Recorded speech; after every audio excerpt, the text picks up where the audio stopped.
దీనికి దృష్టి పడకుండా తోటకి ప్లస్ గాలికి మరి కొంచెం ఏదైనా ఎక్కువ ఎఫెక్ట్ లేకుండా చెట్లకి పూత మీద ఈ ప్రొటెక్షన్ కవర్ లాంటిది ఒకటి చుట్టూ ఫెన్స్ ప్రొటెక్షన్ ఫెన్స్ నెట్ ఒకటి వేశారు.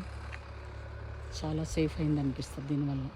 కానీ ఇంత ఎండలు ఉన్నాయేంటి? ఎట్లా ఈ టమాటాలు పాపం బతికి బయట బట్ట కట్టేది పాపం.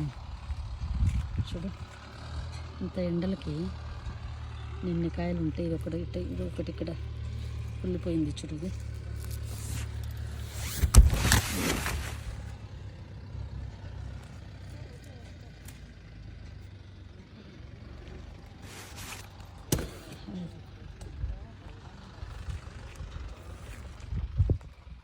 ఇలా కట్టారు. ఇదంతా లేయర్ వేసి ఇప్పుడు ఇక్కడ ఒక షెడ్ వేశారు సూపర్గా.